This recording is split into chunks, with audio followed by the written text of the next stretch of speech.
안녕하십니까 여러분. 2021년 마지막 날이네요. 올해 한 해 다들 어떻게 보내셨나요? IT 부품, 특히 PC 관련 쪽은 올 한 해 채굴 때문에 그래픽카드가 연일 고가 행진을 찍어서 사실 시장 상황이 많이 좋지 않았습니다.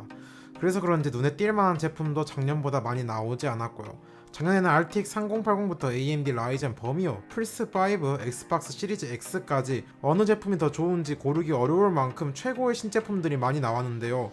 올해는 오히려 반대로 아쉬운 신제품만 나온 것 같습니다. 그래서 오늘은 제 주관으로 뽑아본 2021년 최고 N 최악의 PC 부품 탑5를 진행해 보도록 하겠습니다. 최고의 제품은 되도록 2021년에 출시한 제품을 위주로 넣었고, 최악의 제품은 이전에 출시했더라도 올해 크게 이슈가 터진 제품을 넣었습니다. 그럼 올해 최고의 제품 탑5부터 보시겠습니다. 5등은 바로 에이수스의 로그 Z590 막시무스 에이펙스입니다. 인텔 11세대 역대급 폭망 덕에 역대급 가격에 풀리게 되었죠. 그래픽카드와 함께 소위 말하는 인질셋으로 판매되자 미개봉 제품이 중고로운 평화나라에 개당 15만원까지 나왔었습니다. 출시가가 60만원이 넘는 제품이었으니까 4분의 1 이상 떨어진 가격이죠. 저처럼 50만원 이상 주고 구매하셨던 분에게는 최악의 제품이지만 그래도 많은 분이 비교적 저렴하게 구매하셨어서 최고의 제품에 넣었습니다. 오버클럭 끝판왕급인 막시무스 에이펙스의 대중화를 이끌었죠. 4등은 LHR 라이트 해시레이트입니다. 엔비디아에서 이더리움 채굴 성능을 제한한 그래픽카드 라인업을 출시했었죠. 출시 당시에는 상당 효과가 좋았습니다. LHR 제품과 논 LHR 제품 사이에 가격 차이가 꽤 있었습니다. 한때 채굴 1티어라 불렸던 RTX 3060 Ti를 기준으로 50만원 정도까지 차이가 나기도 했습니다. 드디어 채굴이 좀 가라앉고 PC 시장이 안정기에 접어드나 기대했는데 그 기대는 오래 가지 못했습니다. 일단 LHR은 이더리움 채굴 성능을 50% 정도로 제한했는데 이더리움 말고 레이븐 코인이 떠오르기 시작하면서 문제가 발생했습니다. 2, 3분기를 기점으로 레이븐 코인의 수익성이 이더리움과 비슷한 수준까지 올라왔고, 훨씬 저렴한 LHR 제품으로 채굴할 수 있기에 빠르게 LHR 제품의 가격이 올랐습니다. 거기에 결정타로 LHR 라인업의 이더리움 채굴락도 뚫리기 시작했죠. 추가로 이더리움과 레이븐을 나눠서 채굴하는 방식까지 상당히 다양한 방식으로 채굴락을 우회하기 시작했습니다. 그래서 채굴락의 효과가 오래 가지 못했습니다. 엔비디아는 상당히 오랫동안 공들여 내놓은 해답이었는데 오래 가지 못했네요. 아유 아재들아, 답을 이런 곳에서 찾지 말라고요 좀. 3등은 PM9A1입니다. 올해 초부터 본격적으로 국내에 들어온 제품이죠. 이전작인 PM981A의 명맥을 이어서 현재 PCI 4.0 SSD 시장을 가성비로 휩쓸고 있습니다. 1테라 제품을 기준으로 출시 초기 가격이 20만원이 넘었는데 현재는 15만원 미만까지 떨어졌습니다. 비슷한 스펙의 PCI 4.0 SS 대비 최소 5만원에서 최대 10만원까지 저렴한 가격이죠. 병행 수입이라 AS에 문제가 있지만 SS 자체가 초기 불량을 제외하면 고장이 나는 경우가 상당히 드물기에 어느 정도 감안하고 골라도 가성비가 넘친다고 볼 수 있겠습니다. 경쟁의 SSD의 가격이 큰 폭으로 내려가지 않는 이상 당분간은 PM9A1이 PCI 4.0 SSD에서 판매량 탑을 먹지 않을까 싶네요. 벌써 2등이네요. 2등은 AMD의 CPU 세잔입니다. 출시 당시에는 그래픽카드 가격이 잠깐 하락세를 탔을 때여서 비판 많이 했는데 그래픽카드 가격이 다시 화성을 향해 가서 찬양받고 있는 세잔이죠. 내장 그래픽카드 성능이 현재 시장에서 판매되는 제품 중에 가장 좋아서 캐주얼 게임 정도는 충분히 소화 가능하죠. 롤, 오버워치, 피파용으로는 적당히 잘 써먹을 수 있죠. 그렇기에 당장 급하신 분들에게 일단 글카 가격이 너무 비싸니까 선택하는 대안이 되었죠. 가격도 5600G가 30만원 초중반대, 5700G가 40만원 중반대로 그렇게 비싸지도 않습니다. 다만 역시 AMD라 국내 물량 문제가 있어서 종종 가격이 엄청 튀기도 하고 내장 그래픽이 전작의 르누아르랑 동일했던 점이 아쉬움을 남겼습니다. 아마 다음 세대 APU는 정말 배그까지 소화할 수 있는 수준이지 않을까라는 기대를 남기는 제품이었습니다. 정말 그러면 좋겠네요. 대망의 올해 최고의 제품은 바로 B560 보드입니다. 그 중에서도 출시 초기 선풍적 인기를 끌었던 에즈락의 B560M 프로4입니다. 인텔이 드디어 B보드에서 레모버를 풀어줬습니다. 11세대가 망하긴 했지만 B560 보드에서 레모버를 풀어줘서 그나마 1400F 혹은 11400F와 조합해서 가성비 있는 구성으로 PC를 조립할 수 있었죠. 게임에서 레모버의 중요성은 더 강조할 필요도 없죠. 특히 배그 같은 램빨이 많이 받는 게임에서는 가장 효율적인 업그레이드 방법이죠. 상단에 카드 띄워두겠습니다. 거기에 에즈락 B560M 프로4가 인기가 많았던 이유는 일단 가격적인 측면이 가장 크죠. 출시 초기 비슷한 스펙의 다른 제조사 제품들은 15만원에서 18만원 정도 할 때 혼자 13만원대에 판매했습니다. 순원부도 괜찮고 확률판도 나쁘지 않으며 오버클럭도 괜찮게 들어갔습니다. 10세대랑 조합 시 삼성 C다이 시금치로 4000MHz까지 충분히 오버가 가능했으니까요. 다만 B560 보드 대부분이 가지고 있는 단점, 10세대 CPU를 장착하면 1번 M.2 포트를 사용할 수 없다는 점이 있었지만 대부분 게이밍 유저는 SSD를 여러 개 쓰는 경우가 많지 않아서 크게 문제되지 않았습니다. 한 가지 아쉬운 점은 이제 12세대가 출시해서 경쟁 제품들은 가격을 크게 내렸는데 에즈락은 아직도 가격이 비슷한 수준입니다. 이러면 에이수스나 MSR을 사지 에즈락을 살 이유가 많이 없는데 항상 이런 거 보면 에즈락 마케팅이나 판매 쪽이 좀 많이 아쉽다고 느낍니다. 이런 부분 빠르게 반영하면 좋겠는데 말이죠. 이렇게 올해 최고의 제품 탑5를 뽑아봤습니다. 아쉽게 순위에 들어가지 못한 제품이 출시 당시에는 킹성비였던 AMD의 라데온 RX 6700 XT 그래픽카드, 파워 서플라이 시장 교랑 신제품 i9제 타이탄 80 플러스 골드 풀 모듈러, 한 체그 위인 420 순행에 비빌 수 있는 유일한 360 순행 잘만 레지레이터 5Z36, 올해 초 드디어 국내에 정발한 가성비 순행 아틱 리퀴드 프리저 2 정도 있었네요. 여러분이 생각하시는 최고의 제품은 어떤 것인가요? 올해 최고의 제품 탑5를 봤으니 이제 매운맛으로 올해 최악의 제품 탑5를 보시겠습니다. 사실 최고의 제품에서도 다 깔 거 까면서 해서 그것도 매운맛이 없다고 보기 힘들긴 한데 최악의 제품은 작정하고 깔 예정이라 미리 말씀드리겠습니다. 5등은 Z690 보드입니다. 보드 하나 딱 찝는 것이 아니라 Z690 라인업 자체가 해당되겠습니다. 지난 영상에서도 말씀드렸지만 인텔 12세대 CPU 자체는 굉장히 잘 나왔습니다. 이 정도면 11세대 때 쌓아놓은 똥은 어느 정도 치울 수 있었습니다. 문제는 판매량 똥은 치우지 못했다는 점이죠.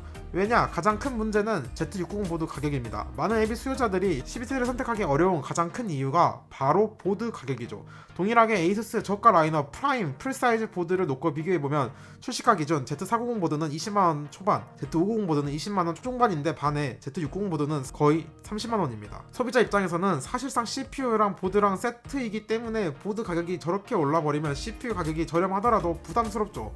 인텔의 반격이 성능적인 측면에 머무르고 판매량까지 오지 못한 가장 큰 이유입니다. 다만 곧 출시될 12400F나 12100F가 상당히 좋을 것 같다라는 성능 유출이 있어서 재평가될 수도 있겠습니다. 하지만 B560 보드 가격이...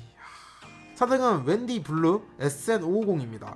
잠수 패치로 스펙 너프를 시켰다가 유저들의 맹폭을 받은 그 제품 SN550이 4등입니다. 지난 8월 외신을 통해 웬디가 SN550의 잠수 패치로 스펙 너프를 했다가 적발되었습니다.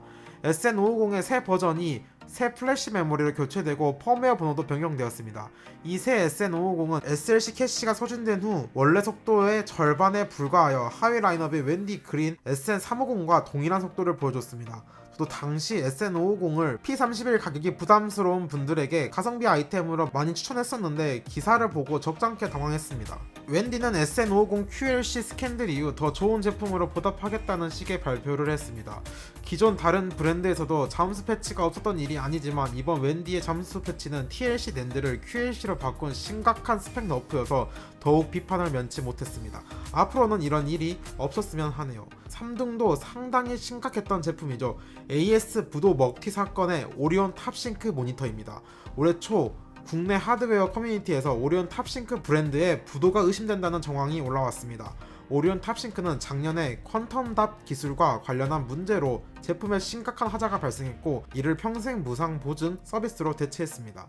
그러나 현실은 부도 처리를 하고 런하는 먹튀 엔딩이었습니다. 실제로 작년 12월부터 AS 진행이 어려웠고 폐업 준비를 해온 것으로 보였습니다.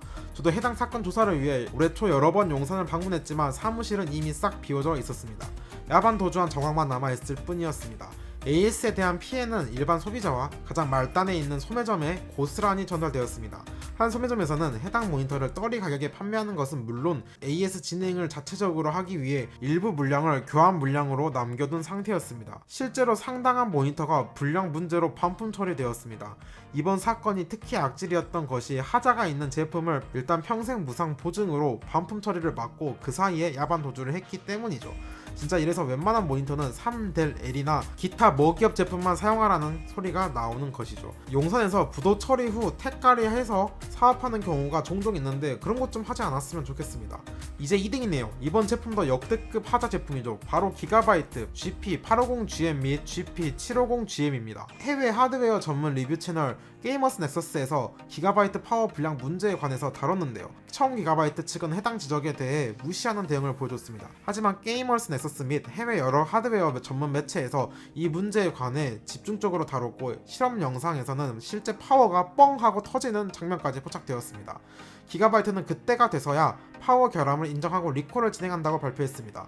뭐 전형적인 기가바이트식 대응과 엔딩이네요. 기가바이트의 QC 문제는 국내뿐만 아니라 본사 자체에서도 매우 구린 것으로 유명하죠.